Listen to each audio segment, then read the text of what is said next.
Good day, casters. Welcome back to some more Agito stuff. So, as you may be aware, the Elestral card game is based around mythology.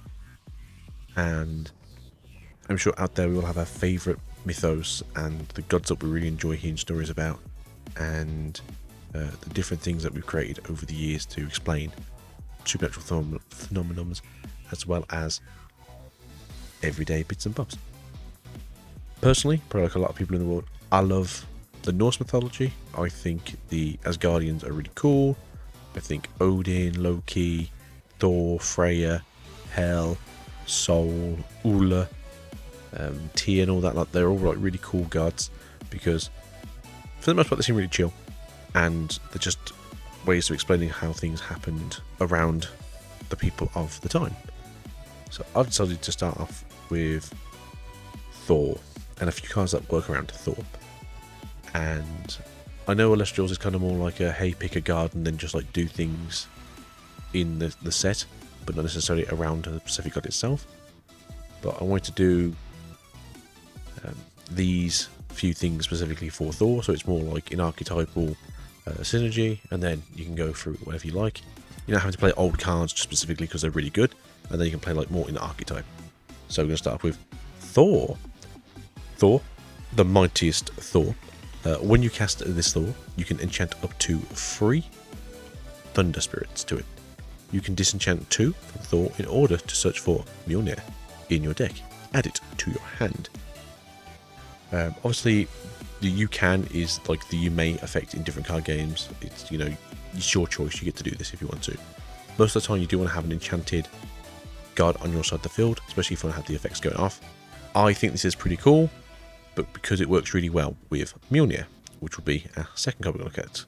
So Mjolnir, Mightiest Hammer. I didn't necessarily have to call it this, I just thought it was a bit better than like something else. Obviously we have Thunderbolt of Zeus, but I thought Mjolnir Hammer of Thor was a bit meh, but like Mjolnir Mightiest Hammer, because obviously Mjolnir itself is kind of sentient, it makes sense. The Empowered Elestral gets 2 attack. When the Empowered Elestral ascends, return Mjolnir to the hand. Now this is just the whole kind of like you throw, you know, Thor itself can throw the hammer and he can bring it back to himself by just summoning it while thinking about it. So I thought this was like kind of cool in synergy. If Thor is enchanted, re-equip the Elestral with Mjolnir. Mjolnir cannot be targeted by opponent's effects until the end of the turn. This is just specifically the hammer. So if you pop the Elestral on the other side of the field, yeah, like tough luck, nothing happens.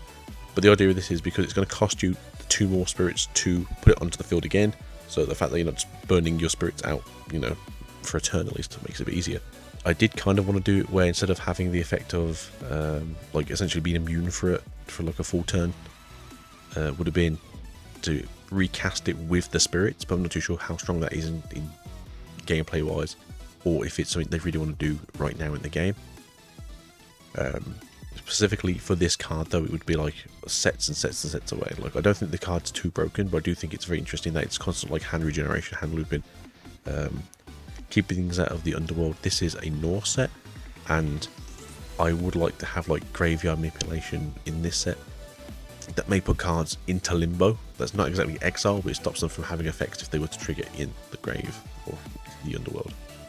Number 3. So I wanted to have a really cool idea for Thor, and obviously you know Thor is the god of lightning, in this case god of thunder, and Zeus is Zeus. Zeus is really cool, but we all know that Thor is better. Like, no offense Zeus, Thor is always going to be better. And chain lightning, and the idea of this is that you can target an Elestral. If there is a 1-cost Elestral next to the destroyed Elestral, you can destroy it as well. So that's the chain. This means that placing things on the field, it actually becomes more important, rather than just going like, yeah, I'm going to put in zone 1, zone 2, zone 3, zone 4. So it makes you think about how you want to build up your board. I know a lot of the time it's generally like you want to build a big stack and then you want to swing with it until like your level 3 Elestral or your level 2 Elestral. But this is more like to stop people from just building like little boards and being like, oh, you can't break my defenses. I was pondering if to turn this into like a 3-cost as opposed to a 2-cost, just because it can destroy any Elestral.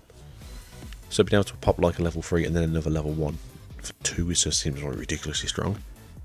But maybe making it a 3-cost and then obviously popping 2 things could balance it out a bit more. And I think that's probably where it would go if you had a card like this. Again, I do like the idea of chain lightning as a card. target and destroy a 1-cost Elestral, and if there's a 1-cost Elestral next to that one, destroy it again. That makes more sense to me because you're essentially going even in terms of costing. Your opponent has to pay 2, you're paying 2 to get rid of 2. That's probably where it'll have to go. But again, make it a free cost, maybe be able to pop anything and then one next to it if they do it. And I think it's just more like everything on your board has to have a presence and has to have like an idea where it should be. Nothing is safe from when you like, from being targeted by something. And I think that's so maybe something down the line we want a bit more like hardcore gameplay. Now, Thor has rams. Now, if you watched the last like Thor Love and Thunder, you'd have seen the rams. But like in mythology, he actually has these rams anyway. And I did want to just call the rams by their names, but I think that's a bit weird. So I'll go with Tanngirtwin. When you normal cast this Tanngirtwin, you can search your deck for a Thor and add it to your hand. Now it's a 2/4. I don't think that's too defensive, and I don't really think that's too strong. Because all you're really doing in this turn is you're spending like enough to try and churn your deck out. So obviously it's like turn 1, you get this on the field, you get your Thor, you get your Thor out. Thor can then go find Mjolnir. You can then equip Mjolnir to this, and you have like a 4/4 then. And that's pretty good, I think. But you have spent a ridiculous amount of spirit energy just to try and get this thing to roll in. You'd have had to have spent 1, 5, 7. So you've churned like a third of your deck away just to try and do this combo. Again, I don't think it's particularly too strong. It's going to be turn 1, so 4/4 is pretty good on turn 1. But the idea obviously is with Mjolnir, it's not necessarily about how strong it is on your creature, it's more the fact that it can just re-equip itself kind of thing if Thor is still enchanted on your side of the field. Number 2 here, the other ram, is Tannjoram. Yeah, no, terrible name. Someone will make a better name than this, I'm sure. At the end phase, return 1 Thunder Spirit to the Spirit deck. Now, I don't do this like once per turn, so obviously like you can do it on your turn, you can do it on your opponent's, you can do it on your turn, you can do it on your opponent's turn, just to try and like get spirits. But as you can tell, the deck just churns out Thunder Spirits, and it's not necessarily an aggressively powerful deck in the first place. So I'd like to think of it more in a way of like, hey, look, can we try and make it where the deck does just like essentially put all its chips in one go, but then slowly like benefits from like having this in the field. It's a 1/5, so it's meant to be a defensive drop. So you essentially it's something you're probably playing like turn 2. And you'll see some guess in a second. But the reason for this is it's like lore of Thor. He could eat his rams every day as long as he didn't break the bones. And there's a story of where they go to this homestead and he feeds the family there, and he says to like, whatever you do, do not break the bones or do not drink the marrow from the bones. And the child, who's obviously so hungry, doesn't hear this and just cracks open bones and just sucks out the bone marrow. And the next day when the rams are reborn, he notices that his ram is limp. And the only thing to explain this is the fact that somebody has broken the bones, and it was this young child. I don't think Thor murders the child, but there's a good chance he did, because Thor is kind of an aggressive dick at the best of times. But I think it's the idea that like this is essentially just doing the same thing. End of turn, you eat the ram, and the ram gives you back a spirit energy. Obviously in this case you're not destroying your creature, but it's good to see that you are getting something in return, like you would sustenance, like you would have done from if you were to eat the ram. And then finally for our Thor, Tannjonir, which is the 2 rams put together. Now some sources say that the ram that Thor had was a 2-headed ram. Some say it was 2 rams. So I thought, hey, we'll put the 2 rams together to make 1. Now it's not necessarily this big, strong, massive beast, but it does technically carry on the theme of regeneration. When Tannjonir is ascended, you can cast 1 1-cost Elestral with Tann in its name to the field from the underworld.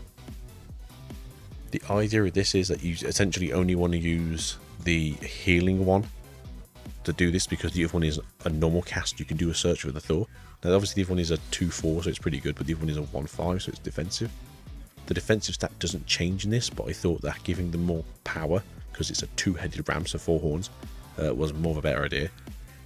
Then obviously, if you did give one of the rams Mjolnir, it gets instantly put into this, so it becomes a 9/5, which again isn't particularly strong, but I thought it was like a nice sort of like middle ground beat level where it's going to be annoying to sort of deal with if you are getting the advantage, and there's a good chance that you are, especially with the fact that you're going to be getting spirits back because of the cast from this to bring back probably the one that heals you, rather than having the one that's just a body. And that is kind of where I'm thinking here, like bring it more like around Norse mythology in terms of like the story, because Norse mythology is very rich in lore, and it wasn't that long ago and we have like detailed stories of people talking about the Norse gods. Not necessarily everything is like the canon of Norse gods, but there are lots of different stories going over like 1500 years of like, you know, tell us about the gods. You know, Odin will tell a story, Loki will tell a story, Ula, which I'd like to be the earth god, will tell a story of the hunt and how he has to, you know, essentially ravish the lands and the stories of the creatures.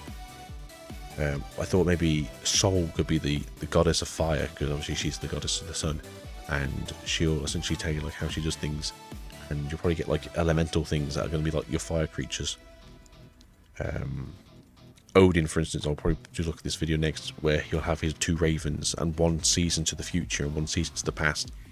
And what they do is on play, if not in any sense, the one will search your deck, or like search the top 3 cards of your deck, you know, pick one card to your opponent, and then the other one will let you take either a spirit from the underworld and put it back in the spirit deck, or take a card from the take an Elestral from the underworld and put it back in your deck, because you know, the ravens do like one looks in the future, one looks at the past. You know, you want to try and put everything back into the now. And then like Loki would be the mischief, he'd be the god of darkness, and he'd be an actual proper graveyard deck. So all of his stuff is just like, you know, mill your hand or mill your deck. And then certain creatures like maybe Fenrir or Yomagand would be like, oh yeah, if you exert like 5 darkness spirits, you can summon this to the field. But obviously the idea of that is it's like you're paying like 8 to try and get onto the field. So the idea is like they won't be massively strong creatures, but they'll be like level 3s that probably have like low defense or high attack, or vice versa, low attack but high defense, but at the same time they're not doing much. It's just the fact that their body's on the field. So I think like having like a weird like graveyard swarming deck would be pretty good. I think also the fact that you might be able to enchant like dark spirits from the underworld onto your stuff as well might be the way this goes for like the graveyard deck. But we'll see how it goes. I'll think of something. But I really do like the idea of the thunder one for now. And obviously some things can change in terms of like, you know, creatures that are currently like wind could become thunder things in this area. So yeah, it's something I like to think. What do you guys think? Let me know. Hey Drive, let me know. Yeah, maybe we'll try and get some things going here. I think some of these effects are very good in terms of like what you could look at to do in the future. Some of them are just carrying on from different effects that already happen now, but obviously it's like Thor specifically named. So I've made Tannicore as the end piece for this deck. Obviously most of the Astral gods have a 3rd stage, and I didn't really know what to do with it originally. I thought to myself, and you're a deck that wants to get your equipment out, you want to get your equipment back constantly. That's kind of the whole thing with Mjolnir, going back to your hand or going onto your Elestrals when they're defeated, or, you know, attached when they ascend. And obviously it's going to cost you a lot of Thunder Spirits, so you want to get them back as quick as possible. So that's kind of the idea behind this. I think the idea of just being able to swing each time you have essentially an equipment in hand makes sense to me. And yeah, that's kind of where we are with this creature. I did get some feedback from the guys from the Elestral Discord. I don't want to make just strong Elestrals for the sake of making strong Elestrals. I want to make them either in key or within theme, or essentially make them their own archetype where they don't have to be this like crazy overall thing. But I do think that a equipment based deck could be interesting, Voltron-like style. But again, have the ability to maybe like turn 3 or 4, essentially just swing out and have the ability to attack your opponent is really good. And with the ability to not affect the Mjolnir if it was ascended is really good as well, especially through Thor on the field. So essentially you want to have a domain on the field, you want your field spell, your stadium, you want to then have the free Mjolnir, and then you want to have a Thor in play that's enchanted, and essentially, yeah, you're just standing there with your weapons of doom, and you just go for it. You just swing out and have a lot of fun. I do think it's one of these decks that it's one of those, if you don't let it steamroll, it's pretty good. You want to have a lot of removal. This is kind of why chain lightning is very strong. It's because it's to get rid of other spirits. As you can see, it's not affecting the Thunder Elestral specifically. You know, a lot of the other ones say, oh, if it's this, you don't affect it. No, chain lightning's that strong, it just affects everything. And yeah, so Agito out.